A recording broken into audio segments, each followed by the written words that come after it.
Hello chat, today we're doing another response video. Yay, you guys wanted this, you wanted to make me suffer again, yay. Today, we're responding to a video that is very new, very young, 8 years young, that is. This thing is 8 years old, guys, and this isn't an Eckhart's Ladder situation where he made this video ages ago, but still uploads different stuff. No, this guy's last video was 7 years ago. That's a long time. I don't know where this guy is, but I hope he's having a great life. Anyway, this video he made all those years ago is about the Galactic Empire versus the Dalek Empire. And oh boy, is this video just plain wrong. But that's enough yapping. Let's get into the video, and I'll respond to different points as we go along.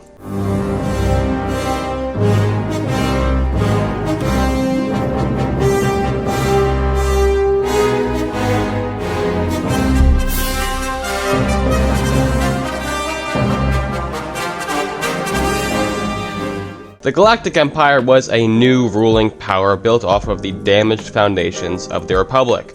Emperor Palpatine ruled with an iron fist and spread his dark shadow all throughout the galaxy. To figure out the size of the Empire, we need to remember that stormtroopers are not the primary fighting force. As far as I can tell, the Empire likely had many trillions of bodies overall. This includes all special forces, naval officers, inquisitors, stormtroopers, army troopers, all that. The Empire has soldiers such as army troopers, stormtroopers, dark troopers, scout troopers, royal guards, nova troopers, shadow troopers, jump troopers, heavy troopers, etc. Meanwhile, if we're talking the canon timeline, they'll have stuff like death troopers, inferno squad, and a whole bunch of stormtrooper variants, some similar to the ones we see in Legends. For this match, I'm assuming we're talking about Legends, since this guy never specifies. I would also like to address the misconception that stormtroopers are bad at their jobs. They are not bad at their jobs, they don't have bad aim, you just aren't paying attention. In A New Hope, when our heroes are escaping the Death Star, it is made abundantly clear that the Empire was letting them escape so they could be tracked back to the secret rebel base. That doesn't sound too hard. They let us go. It's the only explanation for the ease of our escape. Are they away? They've just made the jump into hyperspace. You're sure the homing beacon is secure aboard their ship? I'm taking an awful risk, Vader. This had better work. Ben Kenobi even says this about the aim of Imperial stormtroopers. And these last points, too accurate for sand people.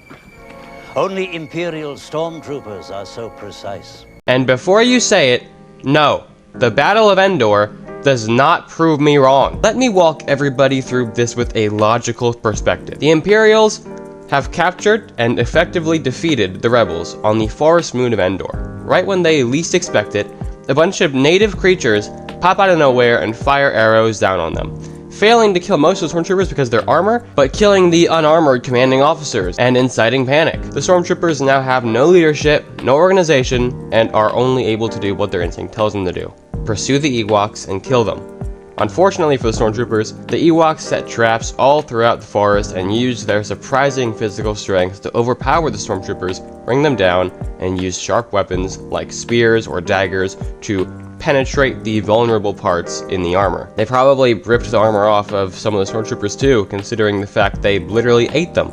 They're a carnivorous race of teddy bears. It's also worth noting that the Empire was able to gain the upper hand after the initial ambush when the AT-STs started blowing the Ewoks to hell.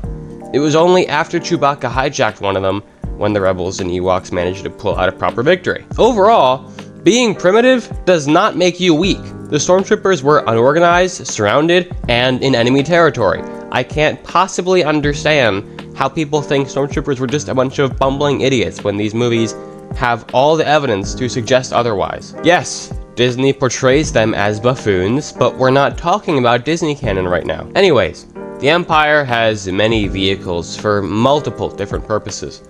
They have the iconic AT-AT, the AT-ST, 74Z speeder bike, AT-CT, AT-KT, and even some old Clone Wars favorites such as the TX-130 and Turbo Tank. The Empire is also equipped with Star Destroyers, Vindicator-class heavy cruisers, Gladiator Star Destroyers, frigates, and Interdictor-class Star Destroyers, that are used for pulling ships out of hyperspace. The Empire also, of course, has Superstar Destroyers. I was unable to find the exact amount of Superstar Destroyers they have, and apparently the most the Empire has had in terms of ISDs is 48,000, which seems very underwhelming to me. The turbo lasers on board an Imperial Star Destroyer are more powerful than the Venator turbo lasers we've talked about before, this time containing a petaton of force per shot. But will all this Imperial might really be enough to counter the Daleks?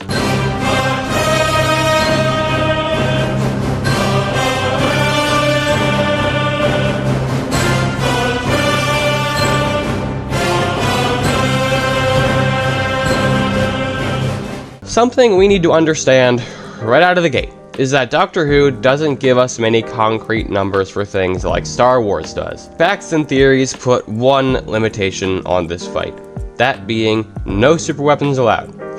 That doesn't really impact the Empire, considering they didn't have a functioning Death Star during The Empire Strikes Back, but for the Daleks, this means they can't use the reality bomb. What the reality bomb does is it essentially destroys every non-Dalek atom in the entire multiverse. Yes, I said multiverse. But they can't have that, fair enough. Let's see what else they have. Oh. Wait, he's limiting them to one fleet? He's using the Imperial Dalek fleet, which consists of 10 million Dalek saucers, and the Emperor's personal flagship. Why are you taking the entire Galactic Empire and putting them up against one fleet? That's not really a full faction battle. The Daleks are a warrior race of genetically engineered mutants created by a mad scientist named Davros. The Khaled mutant is a weird squid thing strapped inside of a casing that acts as a mini battle tank and jack of all trades. Before the Time War, the Daleks were a threat, but not anywhere near unbeatable. After the Time War, the Daleks were more or less made up of scavenger factions that were unable to replicate the power they once had. But during the Time War, the Daleks were virtually unstoppable. Unfortunately for the Empire, these are the Daleks facts and theories decided to use. The Dalek Empire is going to be a lot easier to talk about because, as far as we know, they don't have a whole lot. And that isn't a bad thing, they just don't need a whole lot. The Daleks will be outnumbered by ground units. 10 million Dalek ships with over 2,000 Daleks on board each one should give us 20 billion Daleks. Stormtroopers on larger battlefields will need support from vehicles like AT-ATs or TX-130 tanks. Daleks don't need any of those because, well, they are the tanks. Dalek casings are very well shielded. They cause bullets to basically evaporate before they even make contact. They can take hundreds, if not thousands, of lasers and energy blasts from primitive Cybermen and parallel Earth human soldiers. They also take multiple blasts from other Dalek-made weapons. And even if the shields are penetrated, they can adapt to enemy weaponry and basically grow a resistance to it.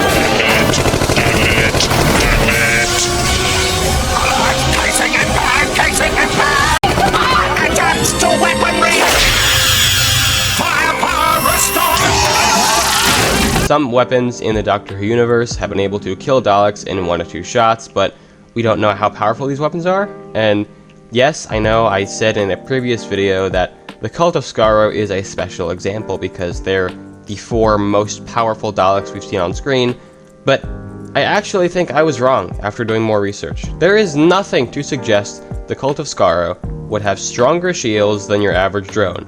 The Cult of Skaro would not have often been seen on the front lines. They're more or less tacticians and mad scientists, not soldiers. So, I think I fell victim to a misconception. Dalek death rays are capable of destroying small structures, vaporizing organic life forms at full power, one-shotting World War II aircraft, and even paralyzing their enemies when taking them prisoner. The Daleks prefer to keep their death rays at specific settings, killing enemies in one shot, but lowering the power enough to ensure the death is still as excruciatingly painful as possible. They have one eye stalk, but their vision cannot be blocked unless the camera feed is directly damaged or disabled. Daleks can also hover and fly around at high speeds. Even though they can fly around at high speeds and act as independent fighters, the Daleks do have little ships. Not a whole lot, but a couple.